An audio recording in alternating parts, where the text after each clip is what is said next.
Hello everyone, welcome to my class. Today we will talk about relative pronouns which and that. आज हम इनके बारे में बात करेंगे. पहले कुछ कॉमन बातें देख लेते हैं. which का यूज हम करते हैं थिंग्स और एनिमल्स के लिए. that का यूज हम करते हैं थिंग्स और पर्सन्स के लिए.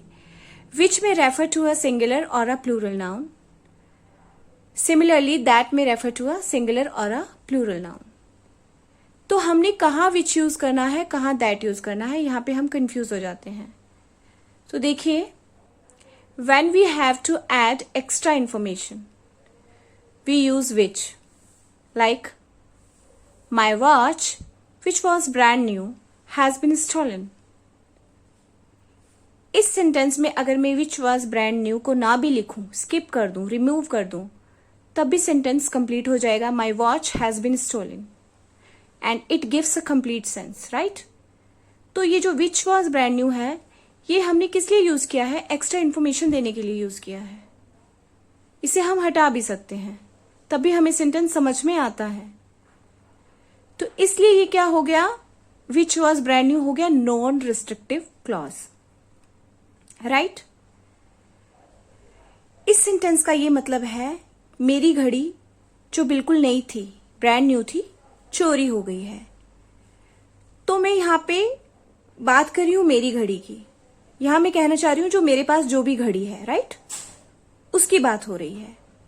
तो अगर मैं ये ना बताऊं विच वॉज ब्रांड न्यू, तब भी सबको समझ में आ जाएगा कि मैं अपनी उसी घड़ी की बात कर रही हूं जो मेरे पास है. अब इस तरफ देखिए, दैट का हम यूज करते हैं टू एड रिक्वायर्ड और नेसेसरी इंफॉर्मेशन, जरूरी इंफॉर्मेशन देने के लिए. Like I have lost the watch that you gave me.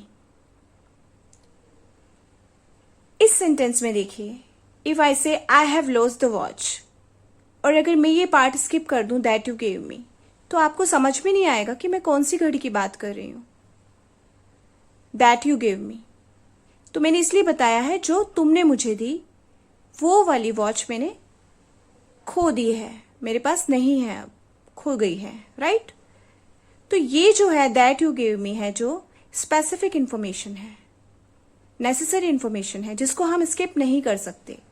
तो ये रिस्ट्रिक्टिव क्लॉज है दैट वाला, जो हमें लगाना पड़ता है. उसके बिना सेंटेंस जो है कंप्लीट सेंस नहीं देता है, इट गिव्स इनकम्प्लीट सेंस.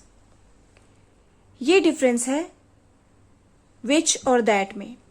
और इस सेंटेंस को जब मैं देखिए ट्रांसलेट करती हूं, I have lost the watch that you give me, मैंने वो घड़ी खो गई है या खो दी है जो तुमने मुझे दी थी. इट मीन्स मेरे पास में और भी घड़ियां हैं, ठीक है, एक से ज्यादा घड़ियां हैं, लेकिन मैं उस घड़ी की बात कर रही हूं जो तुमने मुझे दी, ठीक है. और यहां जो मैंने विच से सेंटेंस बताया था, उसमें मैं सिर्फ उसी की घड़ी की बात कर रही हूं जो सिर्फ मेरे पास है. शायद एक ही घड़ी है, मैं उसी की बात कर रही हूं. और यहां पे दूसरे सेंटेंस में मेरे पास में एक से ज्यादा वॉचेस हैं, मैं उसको इस तरह से बता रही हूं कि आपको समझ में आ जाए. और दूसरी बात, जो ये कॉमास लगे हुए हैं, विच वाले क्लॉज में हम हमेशा कॉमा लगा देते हैं, दैट वाले में नहीं आता है.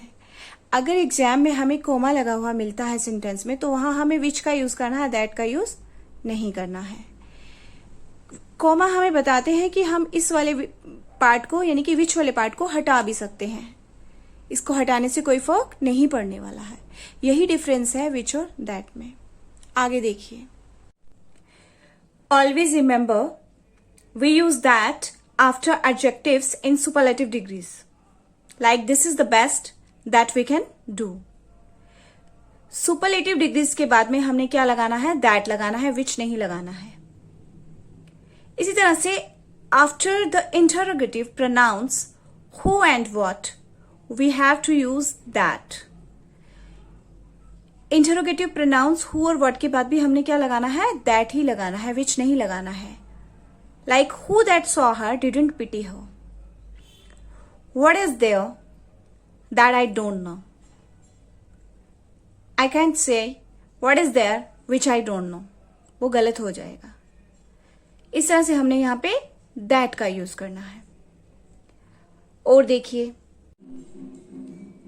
always remember after the words everything, nothing, the only, the few, the little, any, all, everyone, no one, इनके बाद हमने दैट यूज करना है, विच यूज नहीं करना है। देखिए कैसे, like all is not gold that glitters, all के साथ में दैट का use. It's only donkeys that bray, only that.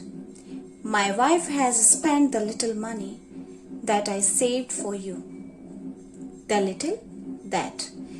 इस तरह से हमने यहाँ that का यूज करना है, which यूज नहीं करना है। तो ये था डिफरेंस that और which के बीच में।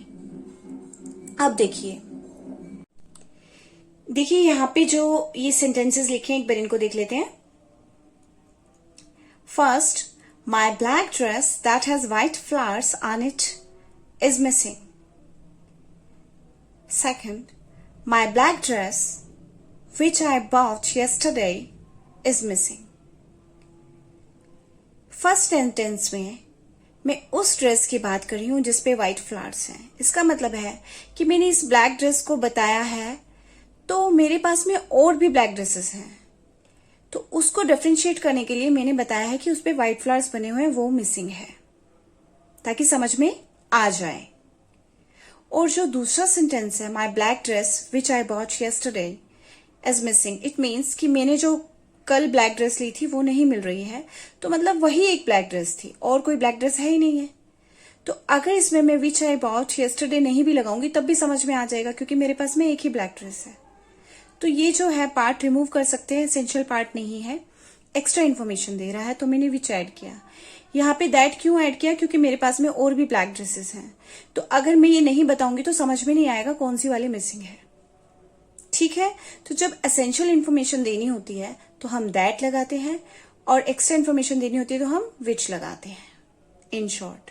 और कोमास भी आप देख रहे हैं, कोमा मैंने आपको बता दिया है, जहां पे कोमा आ जाएंगे वहां पे हमने लगाना है विच है, और दैट जब हम यूज करते हैं तो कोमास नहीं आते हैं।